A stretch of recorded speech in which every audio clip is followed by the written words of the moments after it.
Good morning. This is Joe Pantozzi, and I'm here with Donovan Thiessen, CPA, and we're both in Las Vegas, Nevada, as well as having a client reach, I should say, across the country. So good morning, Donovan. Morning, Joe. Thank you for having me on your show. Absolutely. It's good to see you. We've had several meetings in person, and we do travel in some of the same professional circles as far as being professional allies and colleagues. So, and I have introduced Donovan to several of my clients who have availed themselves of his services. So I just wanted to get our audience familiar with you, have an introduction to you and your firm, how you work, who you are, so that people could feel comfortable, so that when they pick up the phone to call your office, they can have an idea of who you are. And hopefully, as we go forward, we'll have a strategic alliance in a sense, where you'll know how we do financial planning. We'll know how you do tax returns, how you approach the idea of tax planning. And so this seems to be something that a lot of clients like to have in advance. They like to know who the professionals are that they might consider hiring. So here we are. So I'm going to ask you a few questions as far as background. I know that you're from Davenport, Iowa, which is really cool because I happened to spend a few days in Iowa this past May and hadn't been there in quite a while. So you've been in Las Vegas and Henderson for quite a number of years, yes? Yes, that's correct. Just going on 20 years now. Nice. And I know that your office is right near the intersection of Windmill and Eastern. And so you may have a more concentrated clientele in the southern part of the county as opposed to Summerlin or other places. But like I said, we both have clients they're pretty much everywhere. And my understanding from a CPA's point of view is that you don't have to be admitted state by state to work with people. That's correct. Yeah, we have people outside of Nevada that I prepare state returns for a multitude of states. Off the top of my head, Illinois, Arizona, California, Utah. There's a number of states. New York is one that we prepare for. Missouri, Colorado. Great. We have whether the clients are actually doing business in those states or they have rental activities in those states. In fact, one of my clients just called me yesterday to inform me that he inherited some farm property, rental property in Michigan. And so we coordinated and discussed the taxability and how we're going to approach the accounting on that new activity. So yeah, I'm not restricted to Nevada. Great. Now, I know that you do work for individuals who are W-2 wage earners, and you also do a lot of work for business owners. So one question that people always think about at the beginning of any year is what's happening from the point of view of the IRS, what's happening from the point of view of the government that I should be concerned about. Maybe when we go to finalize my tax return for last year, and maybe some planning considerations for this year. Anything off the top of your head that jumps out? Couple of things. Yes, that's a great question. So the very first thing that I would say that was a little bit of a surprise to me, IRS enforcement of cryptocurrencies has really taken off over the last 2 years. IRS has hired experts to learn about the blockchain, Bitcoin, all cryptocurrencies. So there's a staff that's been in effect for a few years now. And when you trade Bitcoin, it's an off-market investment. Obviously, it's I don't know, would we call it an underground investment still? It's not something that everybody gets. It's not something that's offered typically through your traditional channels. But because of that, there's no 1099s that are typically produced. It's very difficult for the IRS to track activity in this area.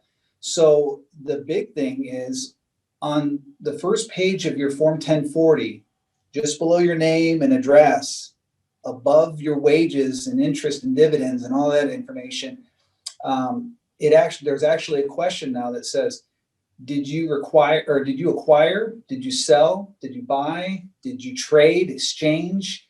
Did you, they're not asking if you owned any, they're asking if you exchanged any via sale or a purchase of any cryptocurrencies in the year 2020, yes or no?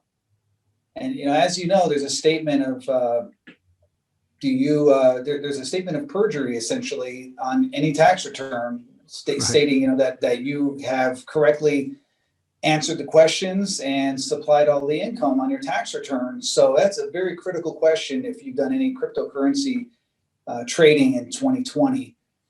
Lovely. So then our friends at the IRS, God bless them, are looking for opportunities to catch us and put a little noose around our neck. So as a non-CPA, my guess would be, number one, that they're looking to catch any short-term gains where they could charge us with ordinary income, because we're obligated to report whether we get a 1099 or not from somebody. We're obligated to report a gain. Yeah, so the way I normally phrase that is that all income is taxable unless the IRS says it's not. Right. It's basically the way it works. Perfect. And so, dealing with some insurance products, you can see clearly where there are exclusions for income. But in this particular case, Bitcoin is absolutely income if you have proceeds on a sale. But it's specifically treated as it's treated as property. So it's actually any income that you receive, any gain or loss, I should say, it's reported on Schedule D as a capital transaction, the same as any stock sale would go. So there, in the case of Bitcoin, it's very problematic for people if they don't understand the accounting and tax rules for this stuff. Especially if they're trading between currencies, it can quickly become complicated in terms of assessing what the gain or loss is, what your cost basis is. And this is something that people just don't think about when they're thinking about this type of asset. There's actually an inventory. It's an inventoriable asset. So for the clients that I prepare taxes for that have Bitcoin, we have to determine and keep track of what your inventory is, for not only for Bitcoin, but if you have any other asset classes that are related, other cryptocurrency that you may own that you've been exchanging in and out of, it's very difficult. So at the end of any particular period, like I would say in an annual period, you would have a certain number of cryptocurrency assets that have a certain cost basis to it. And those cost bases will be different because you probably acquired them over different periods of time. So, and because I just did a tiny bit of homework with you prior to the call, I know that you've been doing tax returns from people with cryptocurrency for a number of years. Correct. Back to approximately 2014. My first client they were an accidental investor in this. I'm not sure how they got started, but it was early on when he had some of his early cost basis at $8, $9. Oh my goodness. That was in the activity that we were dealing with was back in 2013, I believe, where the pricing at that time spiked up to an incredible level of $300, and I think $600 or so, and then it went back down to a low cost basis. So yeah, he kind of stumbled in on it, and we knew his family, and so he came to us, asked for help, and it was actually my experience dealing with metal trading, physical metals trading. We have some people that deal with physical gold sales and purchases, palladium, silver, that kind of stuff.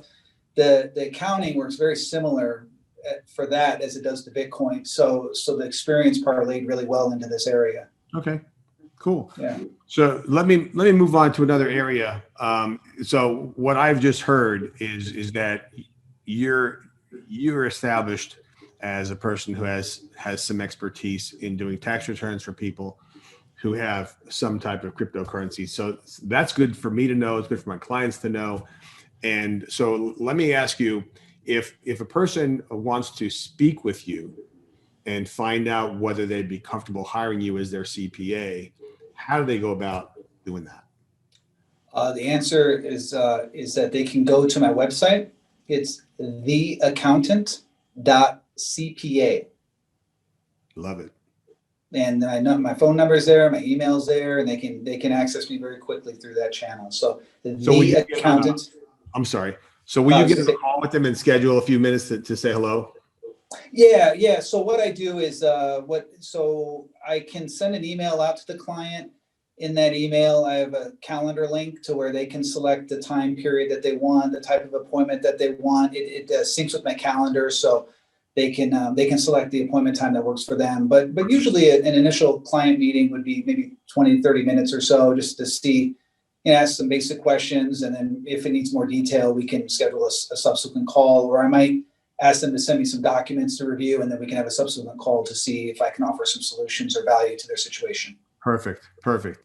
And I shouldn't say often, but on occasion, I'll have a call from somebody who says, I don't think anybody can help me. I think I'm going to tax jail because I haven't filed a tax return in 5 years. And I say, um, I can't give you any assurances that you're going to jail or not going to jail. I have no idea. But the best thing that you can do is get on the phone with somebody, let's say it's Donovan, and talk through your situation. Is that the best advice I could give them? Yeah, so that actually is that's a great question. And it's something that I do run across from time to time.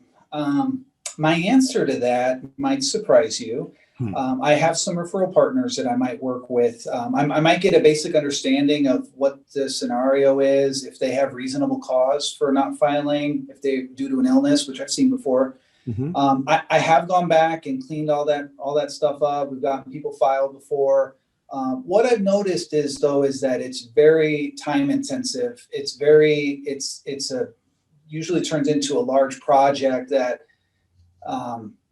it's difficult to I guess it's usually a case where those clients have to come up with a lot of bank statements, a lot of tax records, and so the time can really drag on, and it's just not something that's turnkey. So I actually work with a few professionals that are well equipped to handle these conversations and work with them on getting their tax compliance up to speed.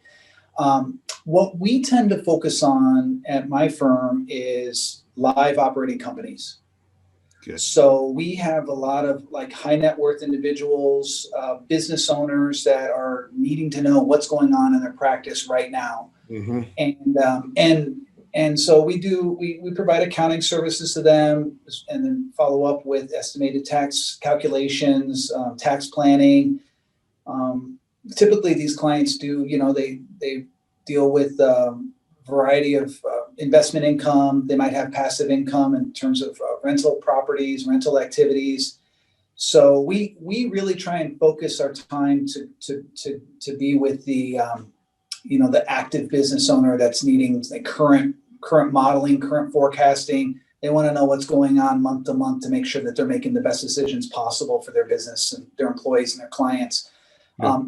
But your question is good though, because I do come across it from time to time, and my best answer is that I mean I'm happy to see what their situation may be, just to make sure that I can maybe I can be a quarterback on the conversation, and then once they get caught up, we can come back to that conversation as far as getting once they're caught up. Perfect. Thank you for that. Now, as far as bookkeeping services, do you offer that service for clients? We do. Your monthly record keeping? We do. Yes. So we have a large number of clients that are that share their data with us through QuickBooks Online primarily. Great. So when I launch QuickBooks, on my terminal, my workstation, I can easily toggle through the other companies there. And so we have a system in place where we get the monthly statements for that company. We record the activity, we ask questions, and then we look at historical performance. We may talk about forecasting, setting budgets, but certainly the accounting and bookkeeping side of our practice is alive and well, and we really enjoy that interaction with the clients because we get to talk to them every month. Good. So good. Yeah, it's definitely a service we love. That's really where we're pushing our focus, really. Right. Now, when it comes to that scary letter that some clients will open up on occasion, the scary letter from the IRS that says, hey, you've won the audit lottery, and we've decided we're going to audit you either by correspondence or, God forbid, in person. In my experience, you're the person that actually stands in on behalf of the client and communicates and speaks the same language as the IRS. So tell me a little bit about your representing a client to the IRS in an audit type situation. So yeah, so in an audit situation, um, you know, these, I just got done with one. We just finished one in December. We finalized the settlement, and these things go better when you have good documentation. So I was lucky to the most recent one that we went through. The client was meticulous with saving emails, saving receipts, and this particular client is just absolutely meticulous with updating. I mean, they send me a receipt for just about everything, and they upload it to my secure portal on a regular basis, weekly basis, sometimes daily basis. And so I lucked out with them actually getting audited because we were ready to go. We were able to compile the work papers on time in a timely manner. I reached out to them a few times for work papers I did not have. They sent them over to me very quickly. That relationship, that attribute on the side of the taxpayer made everything so much better. And you know, I've seen it enough times to where a lot of people don't save. They don't save these things, or they might just have it stored in their email. And so you know, that's a scary that's an undesirable conversation to have if you're audited and you're not, and your record keeping habits are not, you know, they need to be improved. Sure. So yeah, basically what ends up happening in those situations is we get an initial interview set up and we go over some of the questions that they're flagging. They might be looking at revenues. They might be looking at cost of goods sold. They might be interested in related entities.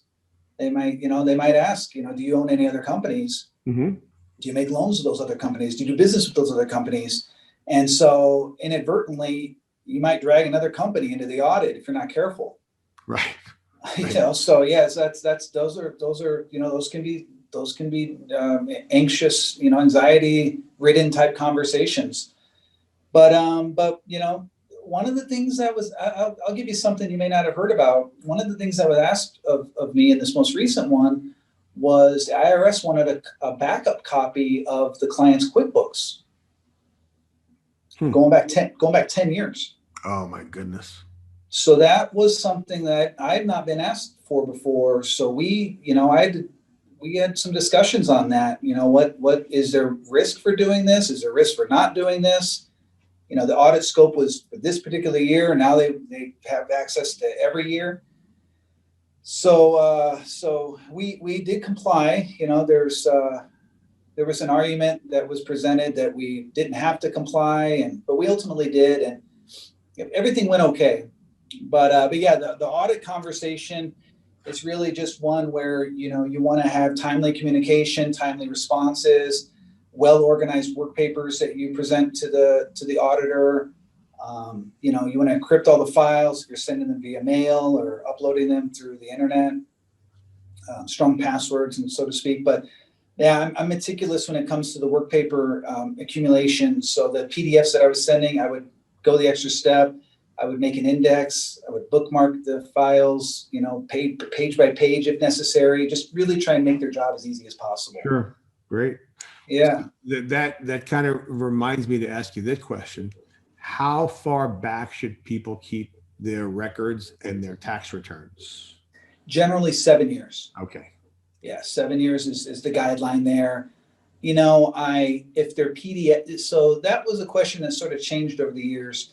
When I started in this business approximately 13 years ago, that question came up. But it came up because people had physical boxes of, documentation, physical returns that they're storing in their closet. Right. Now it's mostly PDFs. Right. So being that they're PDFs and the cost of data storage is so low, I mean, if it were me, I would just keep everything. You know, unless you're really conscientious of how much data storage is costing you. I would say 7 years is the guideline, but again, if it's mostly digital stuff that you're storing, you know, it shouldn't hurt you to store more than 7 years. Your kids might find it interesting to review later on, you know. Perfect. Perfect. That's what I want my kids to look back and look at it. Hey, let's see grandpa's tax returns from 1976 and see, Yeah, I see what have he a was view doing. on. It actually is. So I was yeah, I had we how do I say this? I had a friend that had an old copy of one of the original tax returns that was filed. I don't remember if it was scrubbed with the person's name on it, but from a historical perspective, it actually was interesting to look at. So that would be probably one of the few reasons I would say to keep it beyond 7 years. Other than it's just why not keep it for more than 7 years if it's a digital issue. If it's a physical storage issue, then yeah, if you need to get rid of it and shred, I would just hang on to 7 years worth. Sure, sure. So I guess something that you and I have talked about before is I always encourage my clients to have a professional at every point in their life, whether it's an attorney, whether it's a financial planner like myself, and it might be a separate insurance advisor, because sometimes financial advisors and insurance people occupy two separate stations. We happen to work on both of those things in our practice, but I encourage my clients to have a CPA to do their heavy lifting as far as the IRS is concerned. I personally would not want the burden of having to do my taxes because I have better things to do with my life. Number one. Number two, if I'm only doing one tax return a year, I don't have any expertise. But if I'm working with a CPA who does, let's say, hundreds of tax returns and who's literally seen every situation that you can come up with within reasonableness, and this is just an out and out commercial for you, Donovan. I want people to have a professional advisor to deal with their taxes, their finances, their investments, their insurance, their legal documents, wills and trusts, and so forth.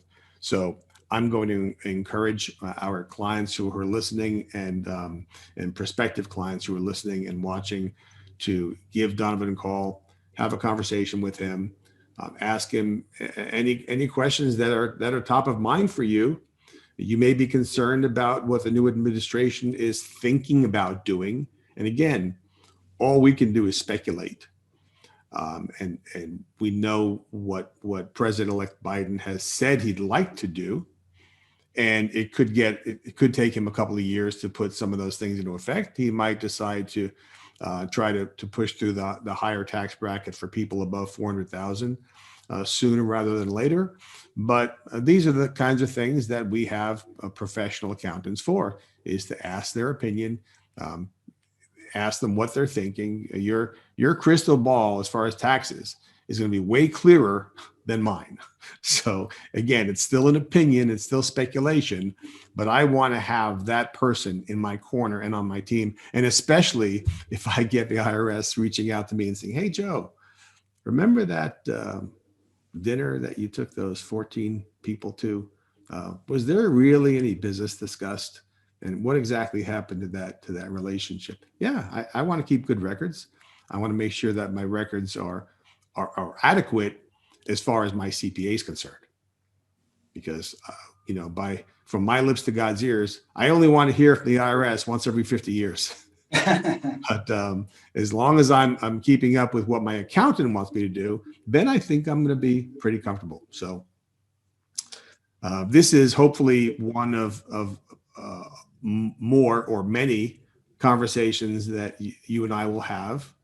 I'd like to invite my clients to talk to you, and we'll do a follow-up. Maybe we'll talk some more about how we work together with regard to the infinite banking concept which a lot of our clients are using, with regard to crypto, which you mentioned, which is an excellent subject to talk about, because a lot of people are curious about it, and until people get good information, they're not going to want to stick their toe into the water.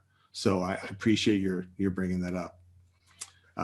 Beyond that, I'll say thank you, Donovan. I appreciate your time today. And it was just a quick get acquainted general overview of who you are and how you practice. And we look forward to having more conversations in the future and being able to recommend our clients to you. Thank you. Thanks, Joe. I appreciate your time today. I really do. Thank you.